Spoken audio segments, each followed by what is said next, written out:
want to update you now on a bizarre story we've been following out of Wisconsin. Two teenage girls accused of trying to kill their classmate have both pleaded not guilty. Police say the girls plotted the attack in order to satisfy a fictional villain named Slender Man.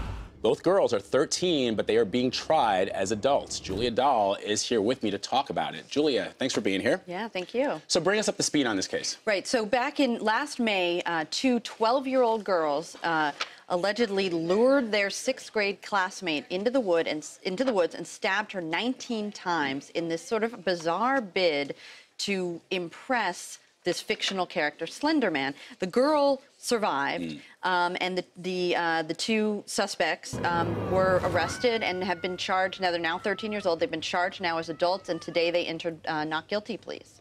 So what do you make of that they entered not guilty pleas? Well, the issue of their sanity at the time of the crime has been ongoing. A psychiatrist who interviewed one of the girls has testified that she has what he calls early onset schizophrenia, that she suffers from delusions, hallucinations, that she still believes that this Slender Man is real, that Harry Potter is real, that she has discussions with these characters.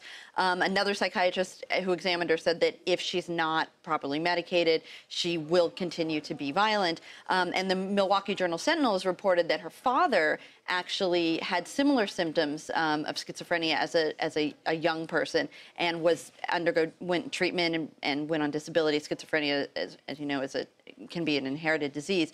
But the judge did find that they were competent to stand trial, and they're being tried as adults. Being that the fact that they're being tried as adults, but if presumably they're found guilty, they would go into a juvenile detention center, right? Well, they would initially, but if they're found guilty in an adult court of an adult crime, they would start with juvenile facility, but then they would be transferred to an adult facility, and they're facing 65 years in prison. Wow. Yeah.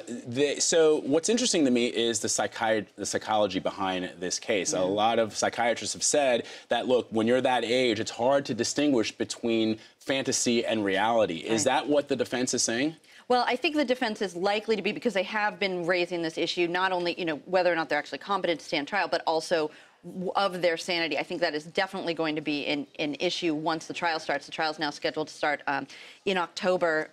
And their age, absolutely. I mean, under Wisconsin law, anyone 10 years old or older who's charged with the crime they're charged with, first-degree attempted intentional homicide, automatically goes to adult court. It's up to a judge to decide, okay, we're going to send this down to juvenile court. And the defense attorneys tried to get the case sent to juvenile court, but the judge ultimately decided that, among other things, that would diminish the seriousness of the crime. So he is trying them as adults. It definitely remains to be seen what the defense will be, but I think that definitely their sanity and their age, 12 years old when this happened, is going to be a big part of the defense. All right, we're going to be watching. Julia Dahl, thank you so much. Thank you.